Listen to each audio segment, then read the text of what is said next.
What's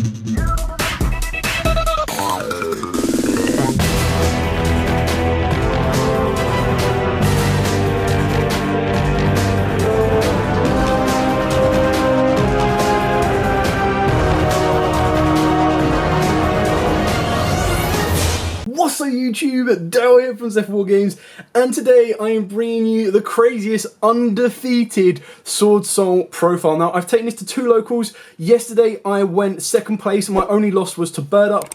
Today I went and took it to my locals and ended up going undefeated all the way. We got to the last round and it was a player that I'd already faced, and we kind of agreed to just split the top because it was getting rather late. However, this deck went undefeated, taking on in theory, about 7 rounds, which is absolutely mad. So, the matchups, before we get started, was Pendulum Magicians, a Swordsoul Mirror, Chaos Max, and I'll explain that later on, because that deck was doing mad things. Eldritch Stun, Phantom Knights, and then in the top cut was Virtual World, Drytron, and Swordsoul again in the final round. So, let's get cracking straight away. Like, comment, subscribe, share, and as absolutely always, guys, be keeping as safe as you possibly can. Before I get started, again, massive shout out to Ryan Watson, who created these tokens. So check him out on Instagram. I'll put the link to his Instagram below, but these tokens are pretty cool. They're like Prismatic Secret, look so cool. It's just cards, not the sleeves. So, diving into the profile, and then why this is really different is I don't actually own some of the cards, which was quite funny. So in this version, we are playing triple tie. Now, I would actually consider cutting this down to 2, even in this version. There was a lot of times where I was siding the third copy out, but this is actually really good in this version because you're playing Tenyis. You pretty much burn through them quite quickly, and the idea is that during your first turn, you burn through as many of the Tenyis as you possibly can, and that's where tie is actually a better normal summon than some of your other cards. Ripple of the Strategist, again, incredibly good card. This gives you into your level 10 synchros, and it's just a nice little burner for time as well. And here's the first shock, 2 Mo Yi. Now, I'm only playing 2 Mo Yi because I only own 2 Mo Yi. However, throughout all of the testing, and a lot of the other Swordsoul players that have this at free, I don't think I would want it at free. And I know that sounds really crazy, but the amount of times I was seeing people go, oh, normal summon Mo Yi, but I've got no other Tenyi or Swordsoul to reveal to trigger it, was quite painful. If I was going to bump it to 3, that's where tie would come down to 2. But to be honest, what looks like a handicap actually turned out to be a blessing. So the other card that I don't own 2 more copies of is Ecclesia. Now, if I had 2 more copies of Ecclesia, I would consider bumping it to at least 2, maybe 3. So that's probably where the tie could go. But because of this particular build, it actually left me with a lot more space to main deck some cards that you might not have mained. And I'll get to those as we go through the profile. So this is the weird bit about it. It's purely because of the fact that I only own them, and my friends don't have them to lend me on this one. But ultimately, I don't think I'd want them. Mo Yi at 2 seems completely fine to me. If anything, I'd probably put tie to 2 and put Ecclesia to 2, and that way I still got an access to any of my Swordsouls. But the only card that this is going to trigger would be a Mo Yi, or you go to a tie if you've got a Worm in the graveyard. Onto the Swordsouls, again, this is where it gets a little, not Swordsouls, sorry, Tenyi's where it gets a little bit, you know, standard, but also a little bit spicy, is we're playing 2 Ashuna, 2 Adruha, 2 Vishuddha, and a single of the Water.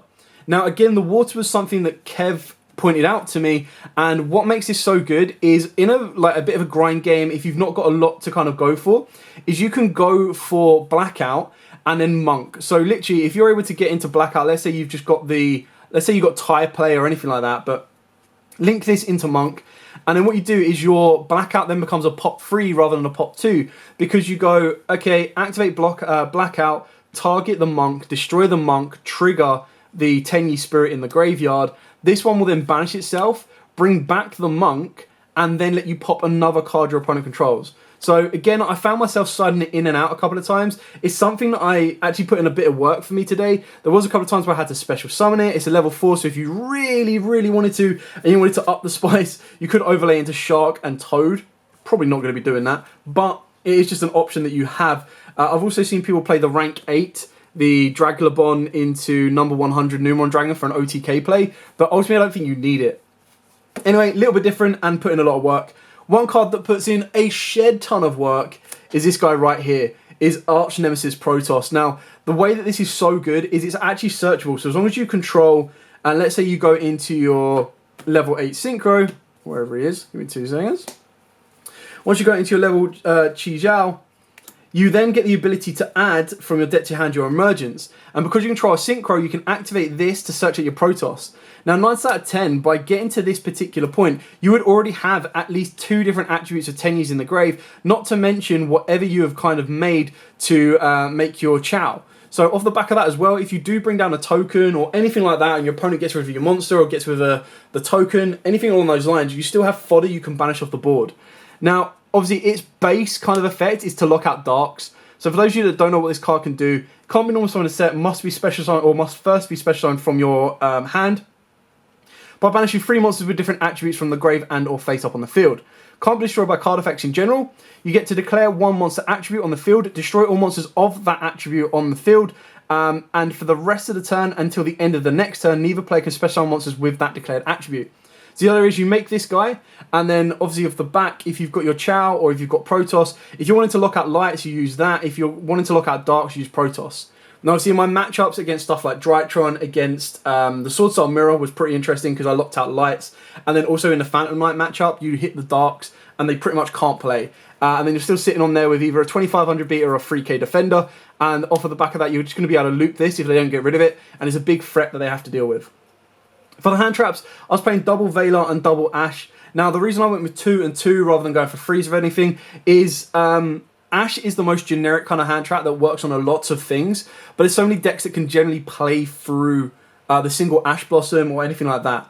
Veiler puts in so much work because it turns off stuff like Vertes, it hurts the mirror with stuff like your Mo Yis, it also hurts in stuff like the Flunderees decks as well. So Veiler was definitely a must-have, and obviously so was Ash Blossom. So a 2 and 2 worked to keep the deck at 40, and again, I kind of think it did the job that it needed to do. Like, I saw them when I needed them, and I didn't really brick on them at any point. So I was kind of happy with this, and I'm also playing triple Imperm, so that's kind of where the hand trap lineup was coming from. For the spells, of course, we were playing Triple Vessel. I bricked on this a couple of times. I did, at some point, consider locking it down to 2. Because, again, at the end of the day, once you've resolved this once, that's all you should really need to. But the fact is, it's still a free Foolish Burial for a worm. And then off the back of that is a free Searcher. So the combo with this and any of the Tenyis gives you a free level 8 without even using your normal summon. It then unlocks the ability for a bounce if you're going second. Or going first, it lets you regain some hand resource as well. It does lock you into worms from the extra deck, but you don't really mind about that at all. Triple Emergence, obviously we've already talked about the second effect that if you control Synchro, you get to add any worm from your deck, which is great. Off the back of that as well, again, you just get to add a Swordsoul monster. So that's how you get consistency to get into your Yugioh. It also gives you into your Tai or your Mo Yi. Incredibly good. And then obviously its other effect is if it's banished, you can reduce or increase a worm's level by 1. So that's kind of cool as well. I very rarely, if ever, use that effect. Like 9 out of 10, I was banishing this during my opponent's turn. Just to kind of trigger off the Chow or anything like that. True Desires, this card puts in work. So why this puts in so much work is because your Sovereign gets 100 life points for every banished card. So straight away, by activating Desires and then the ability to get into Sovereign, gives you a 4k Sovereign that's pretty much going to go, yeah, well, can't be destroyed by battle or card effect. Or if I would be destroyed, I protect myself. And then if I banish, or if anything is banished, you get to pop a card or banish a card your opponent controls from the field and grave. So again, you activate Desires with him on board. The fact that it's just any card, it means even if your opponent banishes, they're going to be in trouble. So Desires puts in so much work. And then the last 2 cards is 1 Instant Fusion and 1 Summit.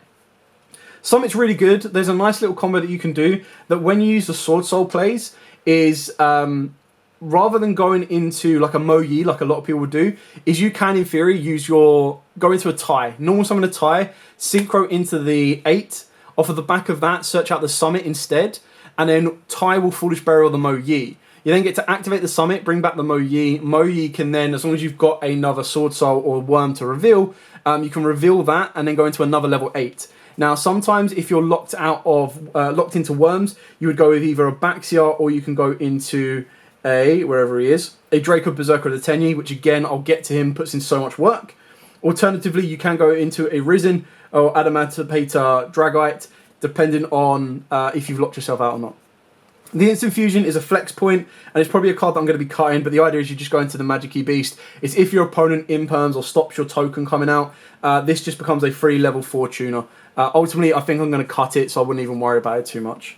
Then for the traps, triple imperm, put in work today. Double Blackout, again, this was something I was having at 3, but then I was like, at the end of the day, if I go first, great, I'm going to search it, I'm going to be set up, I'm going to be good to go with it. If I'm going second, I don't really want it unless I'm going to break the board, which is, again, it's another card that I really saw myself just siding out a lot of the time.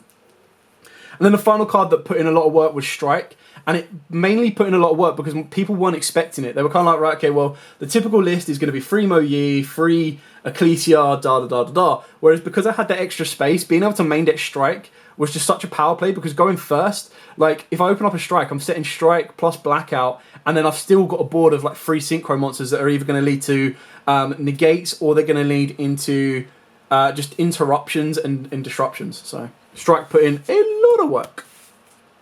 I'll go over the extra deck before I go over the side deck and kind of go from there. So for the extra deck, again, we'll work it down. So we've got the Baron. Again, puts in a lot of work. Keeping in mind that when you use your Ashuna, it locks you out for the rest of the turn. So if you've got your loyal Yugioh, you can use this, make your Baron de Fleur, which I did against an opponent yesterday because I actually made this first and then protected all my stuff from Nibiru, which is great. Sovereign. Oh my god, this card is so good. Actually mad good. So a lot of people were kind of like, oh, why would you not go Baron? And it's like, well, sometimes in matchup, especially the Eldritch matchup, going into the Sovereign was just so much better. Because if I go into a Sovereign with a Blackout, my Sovereign then turns into, or my Blackout in theory turns into a pop 2. I protect my Sovereign so I don't actually lose anything. And then my Sovereign has the ability, it's already put a card in the graveyard, to banish a card from the graveyard and then banish a card on the field. Considering they're non-targets, against stuff like Eldritch, if they want to try and use their effects to float, which is absolutely fine, they're just going to buff this guy up. Against the PK matchup, that's non-target banish from the grave as well, and a non-target banish on the field. Like, it just clears off so much, it's mad.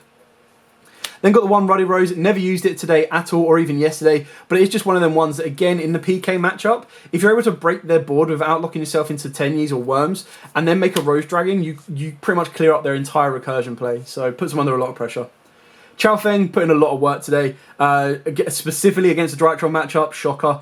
And then it also put in a bit of work against the mirror match, because by making this, my opponent couldn't activate the effects of lights, which means it couldn't use the effect of Ashuna from the graveyard to special. It then locked out their Qi Zhao as well, so it really put them under a lot of pressure that they just couldn't really break past or do a lot with. Then, of course, we've got the 2 Qi Zhao. You're going to go through 2. Like, I don't think 3. I think 3 is way too much. But this card's just, again, crazy good. The fact that it's got a quick effect to banishing the gate, which also sets up your token or your level adaptation, and it can also trigger your Sovereign as well. Not to mention that when it's synchro summoned, you add a Swordsoul card. It's just crazy good. And you chain block this. Like, if you make this with Mo Yi, or even if you make it with Tai, or even if you were to level adaptation so much, whatever you make this with, you've got the ability of chaining 1, chaining 2. So you protect it, you get what you need, and it just allows you to continue your plays from there. For the other level 8s, we've got Draco Berserker of the Tenyi. My god, this guy puts in work. So, again, when you lock yourself into Worms, or if you use Shaman, and you lock yourself into only being able to use Tenyi effects from the extra deck, this guy is still a 3k beta, that when your opponent is activating monster effects that they want to recur, so again, PK, Eldritch, even in the matchups of stuff like this. So if they went normal summon Mo Yi, activate effect, you go, yeah, cool, fine, use the Draco Berserker to banish it. Like, they've lost their normal summon, they're not going to get their draw, and then they need to normal summon a Tai or something else to give them the ability to synchro. So this card actually puts in a crazy amount of work, and there is a play where you end on all 3 of these on the board, which is beyond crazy. And even if you don't end on these 3, you're ending with something like this and a Chao Feng. And again, it just gives your opponent so much to play around with and so much to, like, struggle with. It's crazy good. We've then got, of course, the one Dragite. I went it like once or twice. Super good because it lets you've got your Mo Yis in the graveyard. You're good to set off from the back of that. And you pretty much protect. Then I've got one Baxia. Now, in this particular build, I am playing 2 Baxia. But I'll combo off the Baxia as well. These cards I'm about to show you now are flex spots. So what I mean by this is, yes, you could go through 2 Baxias, which is why Baxia is the lesser of the ones that you would actually flex with. In this particular build today, I actually didn't play Yazi, I played these. And I actually played Free Monk, which is why it's important. But in another build, because I'm going to take out Imperm, I would be putting in a Yazi. Again, Yazi, I never make it, never really need it, but it's just one of the cards that you rather have it and not need it, than need it and not have it, kind of thing. So Baxia at 2 is completely fine. The fact that it just gets to spin with the worms it's made with, if you make this with 2 Tenyis, or you make this with a Mo Yi, well not Mo Yi, Tai, and the token, that's a water and a wind, so you get to spin back 2. The ability to then pop, so you can bring back Mo Yi if you want to, but the idea combo is you're going to bring back your Adhara, and then your Adhara syncs with this to go into a Chow, and then your Chow locks your opponent out of light effects. So it's just mad. Moving on to Link Monsters, of course, Triple Monk and a Tenyi. Again, this is a card that some people were playing at 2, and it was a profile that I watched, and apologies, but I can't remember exactly what it was, that they played 3 Monk, and I was like, alright, fair enough, let's try it out. And today in the Eldritch matchup, I actually went through all 3 Monks in my first turn. So in that scenario, it came up clutch. And there were a couple of times where I was like, okay, well, I've got the 3rd Monk, should I need it? And then the last card was Shaman. This card, I was like, damn, I hate this card, I really want to get rid of it. But then today, the fact that I realised it lets you bring back any worm was crazy. Because then if you were to link this off, or link into this, put in, like, let's say your Chow, or your Baxia, or even your Sovereign into the grave, it locks them out when they're actually summoned from the extra deck. So if you bring them back off of your Shaman, you've still got their effects to use. You're absolutely fine. And the best thing about this is Shaman can also bring back Protoss. So should your opponent kill the Protoss, as long as you've successfully summoned it, you can just go Shaman, discard, bring it back. And in the Swordsoul Mirror matchup, this actually came in clutch because it basically came down to a bit of a grind. But because I had Shaman on the board, it meant that any card I top decked was always going to lead to a worm from the graveyard. And it just allowed me to keep looping plays through. And that's where Berserker came into play as well. Because there was a time where I was like, right, okay, well, Shaman, bring back Mo Yi trigger, reveal a worm, synchro into Berserker, draw a card, Berserker's then a boss, and it gets to go, right, cool, kill 2 monsters, gain attack as well, and then Shaman can poke in for damage. So this card, as much as I hated it, it really, really put in work. The only other card that, again, for both locals in a row that I've highly considered putting in is the Link 4. And it's one of them cards that was like, I just didn't have the space, took it out. But there was a time when I was like, okay, Shaman, bring back 2 monks, or bring back a monk, and turn a Tenyi into a monk. Now, see, the good thing is when I attack with this will then let me pop a card. But I was like, I really need something that's stronger than technically, 16 and 2000s. I was like, if I had the Link 4, I could make that and then spawn a token, which gives me another vanilla. It's not something I've put in as of yet to fully play out, but it would be something that I would consider looking into.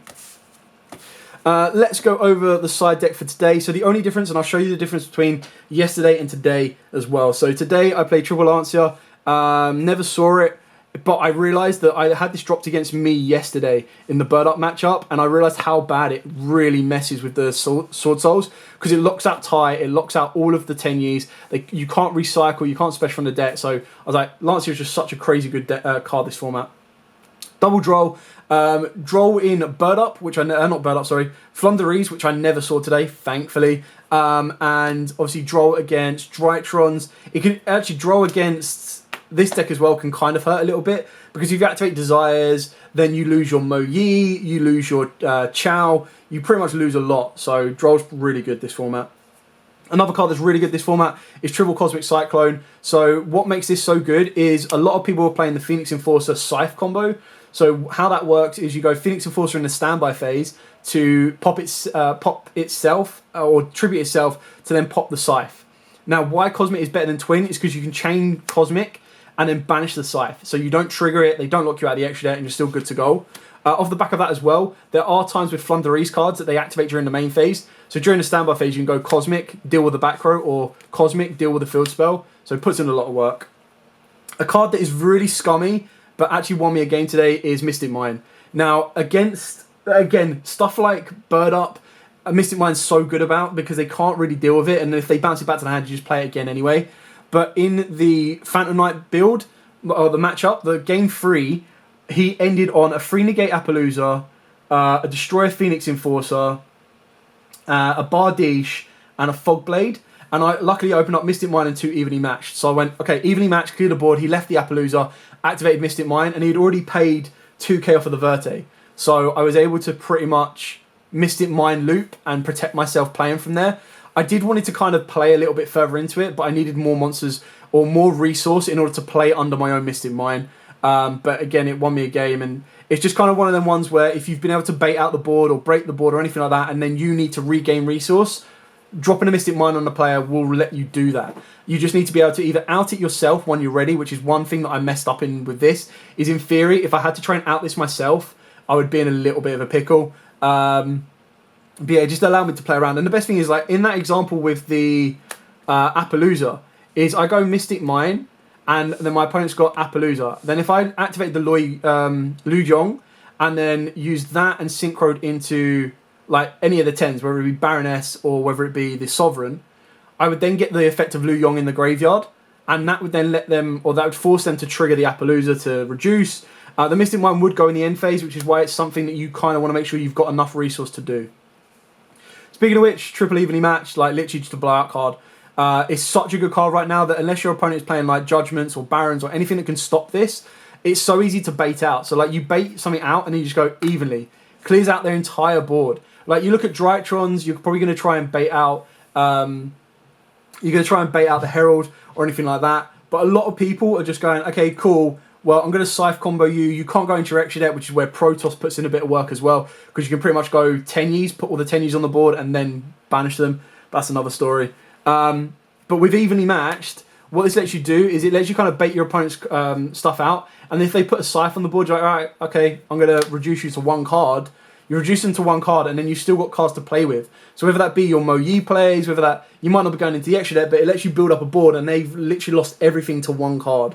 So, and the final card was D-Barrier. This was literally in here for Bird Up. This was in here for the Mirror. It was here. It actually put a bit of work in it, or it was going to be put in against the PK player. It was put in against the Chaos Max player, which I'll explain right now. So the Chaos Max player, I ended up facing round 3, and he was undefeated because, and I understood why the deck was so good, because literally all it did was it goes second, all of the stuff in Swordsoul's and Tenyis, like your shooters, your blackouts, all targeted. And it's like, right, okay, well, unless I get into my big synchro guy, I can't out this. So there was a lot of times where it didn't even need to put 2 monsters on the board or 2 cards on the board or anything like that. And it either went quick creature swap or it gave you an Ibli and you couldn't special summon and then just goes, cool, Chaos Mac, 1 punch. So the way I beat that was Protoss Cool Dark. So obviously the route to it was very direct and easy once I got to it, but getting there was a pain in the backside. The only other cards that was different from the locals before that, yesterday's locals, was I actually played 2 Phantasme instead of the Mystic Mine. And the Phantasme were purely there because in Link matchups, you summon this down. It also protects him against Phantom Knights, but I didn't have it for today. It does clash with evenly matched massively as well. So you're really only going into that to get into stuff like Lancers or get into your hand traps that are going to stop your opponent dead in their tracks. And that is it, ladies and gentlemen. So again, Swordsoul is the #1 deck in my opinion right now. It is crazy good. I just thought it was interesting that the way I was forced to kind of play the deck or played the deck in a different route was kind of interesting that I wanted to share with you guys. And like I said, I went undefeated through near enough 7 to 8 rounds today with this deck. And in theory, over 11 rounds, including yesterday's locals, I only lost 1 game. So I thought that kind of deserved to show off the profile and what it can do. And it also kind of to show that even if you don't own all of the cards, it doesn't mean you still can't play the deck. Like, Tenyi's put in so much work in this and actually save you a lot of money that even Baroness de Fleur isn't an absolute mandatory. Like, you could just play this as Tenyi with whatever Swordsoul you have access to and then sit on a Sovereign. Like, Sovereign is still such an amazing beast monster. It's crazy. Anyway, thank you so much for watching. Don't forget to like, comment, subscribe, share. Till next time, guys, as absolutely always, stay safe. And, of course, happy dueling. Yeah.